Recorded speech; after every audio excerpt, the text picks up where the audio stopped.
لا یجوز المسح علی خف فیہ خرق کثیر، جس خفے میں موزے میں زیادہ پھٹن ہو اس پر مسح کرنا جائز نہیں ہے، جس میں پھٹن زیادہ ہو تو اس پر مسح کرنا یتبین منہ مقدار قدر ثلاث اصابع الرجل، اتنی زیادہ پھٹن ہو کہ پاؤں کی 3 چھوٹی انگلیوں کی مقدار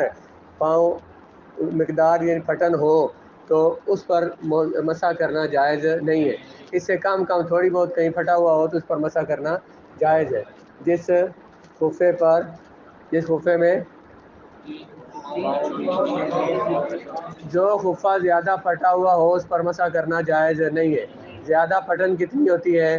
3 پاؤں کی چھوٹی 3 انگلیوں کی مقدار، اگر اتنا پھٹا ہوا ہو تو یہ پھٹن خرقن کثیر، یہ زیادہ پھٹن ہے تو اس پر مسح کرنا جائز نہیں ہے۔ اس سے کم اگر خفہ ہے پھٹا ہوا تو اس پر مسح کرنا جائز ہے۔ وہ اس وجہ سے جائز ہے کہ کچھ نہ کچھ جو خفہ ہوتا ہے اس میں پھٹن ہوتی ہے، مثلا اس کی سلائی کرتے ہیں تو سلائیوں میں بھی تو کچھ نہ کچھ حصہ رہ جاتا ہے، اور پھر عام طور پہ چلنے میں کچھ نہ کچھ پھٹ جاتا ہے تو اس سے بچنا ممکن نہیں ہے۔ اس لیے تھوڑی جو پھٹن ہے اس کو تو برداشت کیا جا سکتا ہے، لیکن 3 انگلیوں کی مقدار یا اس سے زیادہ ہو تو پھر یہ پھٹن زیادہ ہوگی، اب اس پر مسح کرنا جائز نہیں بلکہ خفے اتار کر تو پاؤں کو دھونا واجب ہے۔ اب اگر مثلا اتنا خفہ پھٹا ہوا ہو اور پر مسح کرے تو اس کے اندر ویسے ہی پانی چلا جائے گا، یا چلتے ہوئے پانی اس میں چلا جاتا ہے، یا اس میں پانی چلا جائے گا تو وہ پاؤں تو ویسے ہی دھل جائے گا، اس کو مسح کرنے کا مقصد ہی ختم ہو جائے گا، اس لیے اب اس پر مسح نہیں کریں گے بلکہ اس پاؤں کو دھوئیں گے۔ جائز نہیں ہوتا مسح کرنا خفے پر ایسا خفہ کہ جس میں زیادہ پھٹن ہو، ایسی پھٹن کے ظاہر ہو جس سے پاؤں کی 3 انگلیوں کی مقدار، اگر ہو کم اس سے تو جازہ، اس پر مسح کرنا جائز ہوتا ہے۔ حاشیہ نمبر 3 پر لکھا ہوا ہے جاز المسح لأن الخف لا يخلو عن الخرق القلیل، کیونکہ خفہ خالی نہیں ہوتا تھوڑی پھٹن سے عام طور پر، فجعل عفوا اس کو معاف کر دیا گیا، لدفع الحرج بندوں سے حرج کو دور کرنے کے لیے۔ حرج کون سا تھا بڑا؟ کہ جب تھوڑی بہت پھٹن سے بچنا مشکل ہی نہیں ہے، تو ممکن ہی نہیں ہے، جس کام سے بچنا ممکن نہ ہو یا جو کام بندہ نہ کر سکتا ہو تو وہ بندے پر ولا يجوز المسح على الخفين لمن وجب عليه الغسل، خفین پر مسح کرنا اس بندے کے لیے جائز نہیں ہے جس پر غسل واجب ہو۔ جس پر غسل واجب ہو تو وہ یہ کرے کہ باقی سارا جسم دھو لے اور پاؤں جو ہے ان پر خفے پہن کے ان پر مسح کر لے، تو وہ اس طرح نہیں کر سکتا۔ ہم نے کیا پڑھا تھا؟ خفین پر مسح کرنا جائز ہے جب وضو ٹوٹ جائے، تو وضو ٹوٹ جائے، ہر وہ حدث جو وضو کو واجب کرتا ہے اس کے بعد خفین پر مسح کرنا جائز ہے، تو جس حدث سے غسل لازم ہوتا ہے اس کے بعد خفین پر مسح کرنا جائز نہیں ہے بلکہ پاؤں کو دھونا پڑے گا۔ جائز نہیں ہوتا مسح کرنا خفین پر اس بندے کے لیے کہ واجب ہو جس پر غسل، جیسے کہ جنبی ہے، جیسے حائضہ اور نفاس والی عورت ہے، اس پر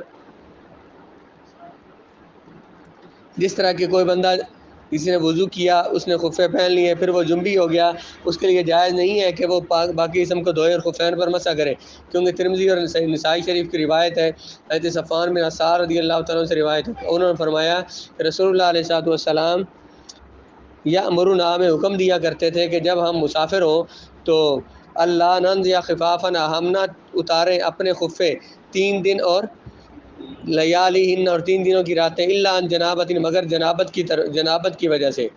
کان رسول اللہ صلی اللہ علیہ وسلم یأمرنا اذا كنا سفرا الا ننزع خفافنا 3 ایام، کہ ہم نہ اتاریں اپنے خفے 3 دن اور 3 راتیں، الا عن جنابت، مگر جنابت ہو تو اس وجہ سے اتار سکتے ہیں، لیکن من غائط او بول او نوم، لیکن اگر کوئی پاخانہ کرتا ہے یا پیشاب کرتا ہے یا سو جاتا ہے تو وہ خفین کو اتار کر اس کے لیے پاؤں کو دھونا ضروری نہیں ہے، پہلی جو الا عن جنابت، صرف جنابت سے خفین کو اتارنا ضروری ہے۔ سمجھ آ گئی حدیث؟ عربی پڑھ حاکم، کیا حدیث ہے بلا؟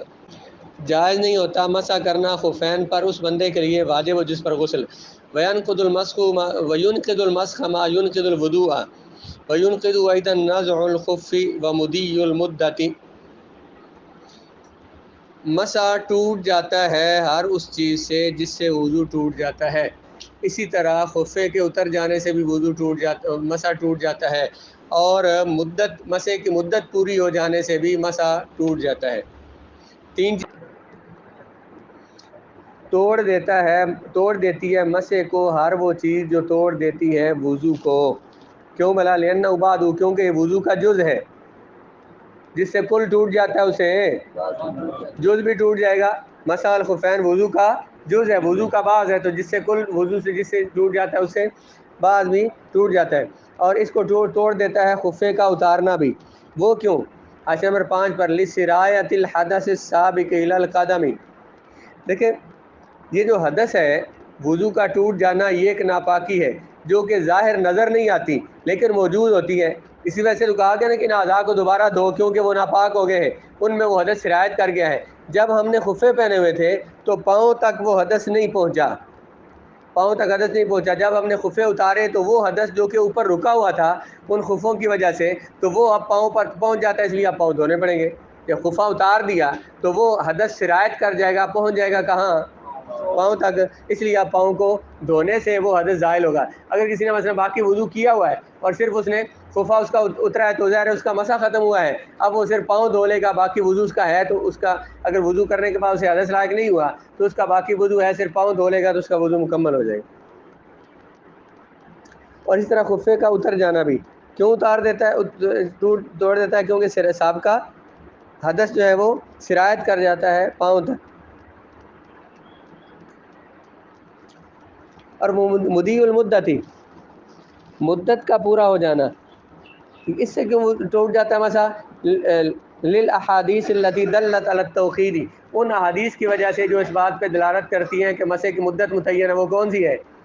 رسول اللہ علیہ السلام نے فرمایا کہ یمسح المقیم لیلا یوما و لیلۃ والمسافر ثلاثۃ ایام ولیالیہن، حدیث پڑھی ہے نا آپ نے یہ؟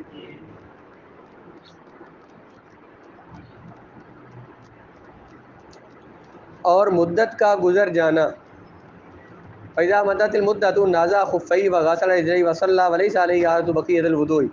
جب مدت گزر گئی، مدت پوری ہو گئی، تو بندہ اپنے خفے کو اتارے، خفین کو اتارے اور اپنے پاؤں کو دھو لے اور نماز پڑھ لے۔ اس پر باقی وضو کا اعادہ کرنا، دوبارہ کرنا ضروری، اور اس کا وضو اگر تھا تو، اگر اس کا وضو اس کا تھا، صرف اس کا مدت پوری ہو گئی تو وہ صرف موزے اتار کر تو پاؤں دھو لے اور اسی کے ساتھ نماز پڑھ لے، دوبارہ پورا وضو کرنا ضروری نہیں ہے۔ لأن الموالات لیس بشرط، دوبارہ وضو کرنا کیوں ضروری نہیں ہے؟ کیونکہ موالات شرط نہیں۔ موالات کسے کہتے ہیں؟ وضو میں بھی آ چکا ہے موالات کا لفظ۔ موالات کیا ہوتا ہے؟ مسلسل وضو کرنا، پے در پے اعضاء کو دھونا، یعنی ایک عضو کے خشک ہونے سے پہلے اگلا عضو دھونا۔ یہ کوئی ضروری ہے وضو میں؟ نہیں نا ضروری۔ تو وہ جو پہلے اعضاء اس نے دھوئے ہوئے، پاؤں کے علاوہ باقی دھوئے ہوئے، وہ اب خشک ہو چکے ہیں، تو اس کے بعد اس نے اب جب مدت پوری ہو گئی تو اس نے پاؤں دھو لیے، تو یہ جائز ہے، کیونکہ اعضاء کو اس طرح پے در پے مسلسل دھونا کہ ایک عضو کے خشک ہونے سے پہلے اگلا عضو دھویا جائے، یہ کوئی لازم تو نہیں ہے۔ تو اگلے اعضاء خشک ہو چکے ہیں، اگرچہ وقت ہو چکا ہے ان کو، تو وہ اس لیے اب وہ بعد میں صرف پاؤں دھو لے تو اس کے لیے کافی ہے۔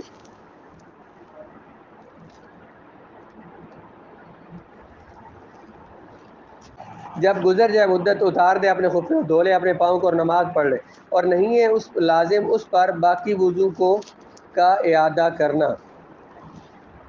اس طرح اگر مثلا مدت پوری نہیں ہوئی، ویسے اس نے خفے اتار دیے، باقی اس کا وضو تھا، اس نے خفے اتار دیے، تو ظاہر ہے اس سے پہلے اس کا وضو اس کو حدث لائق ہو چکا تھا، تو اس نے وضو کیا تھا اور خفوں پر مسح کیا تھا، ویسے اس نے خفے اتار دیے تو پھر بھی صرف پاؤں دھو لے گا۔ وَمَنِ ابْتَدَى الْمَسْحَ قَبْلَ تَمَامِ يَوْمٍ وَلَيْلَةٍ مَسَحَ تمام ثلاثۃ ایام ولیالیہا، جس بندے نے مسح کی ابتدا کی اس حال میں کہ وہ مقیم تھا۔ مسح کی جب ابتدا کی تو مقیم تھا، تو اس نے کیا کرنا تھا؟ کتنا عرصہ؟ ایک دن اور ایک رات اس نے مسح کرنا تھا۔ پھر اس نے سفر شروع کر دیا، ایک دن اور ایک رات پورا ہونے سے پہلے سفر شروع کر دیا، اب وہ 3 دن اور 3 راتوں تک مسح مکمل کرے گا، یعنی وہ دن بھی شامل ہوگا جو اس کا گھر میں تھا، وہ بھی شامل ہوگا، اور اس کے بعد سے آگے 2 دن اور، یا جتنا دن بھی ہے، 1.5 دن ہے، 2 دن ہے، تو وہ آگے اور شامل کرے گا. ظاہر 2 دن ہی ہونے، کیونکہ بلکہ 2.5 دن ہونے ہیں، کیونکہ ایک دن اس نے مسا شروع کیا اور مقیم تھا، تو ابھی تک وہ 1 دن اور 1 رات پورے نہیں ہوئے، اس سے پہلے وہ مسافر ہو گیا، تو وہ دن بھی جو اقامت کی حالت میں تھا، اس سے اگلے 2 دن بھی اور 2 راتیں بھی وہ مسا کر سکتا ہے. جس نے ابتدا کی مسا کی اس حال میں کہ وہ مقیم تھا، پھر اس نے سفر کیا 1 دن اور 1 رات مکمل ہونے سے پہلے، تو وہ مسا کرے 3 دن اور 3 راتیں. وَمَنِ ابْتَدَى الْمَسْحَ وَهُوَ مُسَافِرٌ ثُمَّ أَقَامَ فَإِنْ كَانَ مَسَحَ يَوْمًا وَلَيْلَةً أَوْ أَكْثَرَ لَازَمَ مَسْحَ يَوْمٍ وَلَيْلَةٍ. جس بندے نے مسح کی ابتدا کی، خفین پر مسح کی ابتدا کی جب وہ مسافر تھا، پھر وہ مقیم ہو گیا، تو اگر تو 1 دن اور 1 رات وہ مسح کر چکا ہے، تو وہ فوراً مقیم ہوتے ہی وہ خفے اتار دے گا. اور اگر 1 دن اور 1 رات سے کم مدت ابھی تک ہوئی ہے، تو پھر 1 دن اور 1 رات تک مسح کر سکتا ہے. کیا ہو رہا ہے؟ جس نے ابتدا کی مسح کی اس حال میں کہ وہ مسافر تھا، پھر وہ مقیم ہو گیا، تو اگر اس نے مسح کر لیا 1 دن اور 1 رات یا زیادہ، تو لازم ہے اس پر اپنے خفین کو اتارنا. اگر ہو کم مسح اس سے، تو وہ مسح کرے گا 1 دن اور 1 رات. من لابس الجرموق فوق الخف مسح علیہ. جس نے خفین کے اوپر جرموق پہن لیے، تو وہ اس پر مسح کر سکتا ہے. جرموق کیا ہے؟ ما یلبس فوق الخف، خفوں کے اوپر کوئی خفے پہنے جاتے ہیں ڈبل، یا وہ چمڑے کے یا کسی اور چیز کے ہوں گے، تو اس پر ان پر مسح کر سکتا ہے.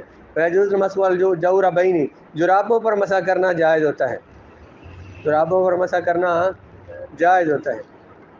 ولا یجوز مسح الجوربین الا ان یکونا مجلدین او منعلین. جرابوں پر مسح کرنا جائز نہیں ہے جب تک کہ وہ چمڑے کی نہ ہو، او منعلین، یا ان پہ نال نہ لگے ہوئے ہو. بڑے خوش ہو جو مسئلہ تو آسان آ گیا جناب. یہ جو ہماری جرابیں ہیں، یہ جو دھاگے کی باریک دھاگے کی بنی ہوتی ہیں، ان کے اوپر مسح کریں، یا آپ کہیں پانی پی تھوڑی سی تر جگہ وہاں پہ پاؤں رکھیں، تو وہ پورا پاؤں تو چمڑے کی ہوتی ہوگی کوئی، یا بہت موٹی جرابیں جن کے اوپر مسح کرنے سے پانی کا اثر پاؤں تک نہ جائے. یا مثلا کسی تر جگہ پہ، ایک تو یہ نا مثلا جہاں پانی زیادہ جمع ہو وہاں تو موزے بھی رکھیں تو پاؤں اندر چلا جائے، وہ پانی اندر چلا جاتا ہے. ویسے مثلا تھوڑی سی تر جگہ ہو تو وہاں پہ اگر بندہ پاؤں رکھتا ہے تو اس پر کوئی اثر اندر نہیں ہوتا، تو ان پر مسح کرنا جائز ہے.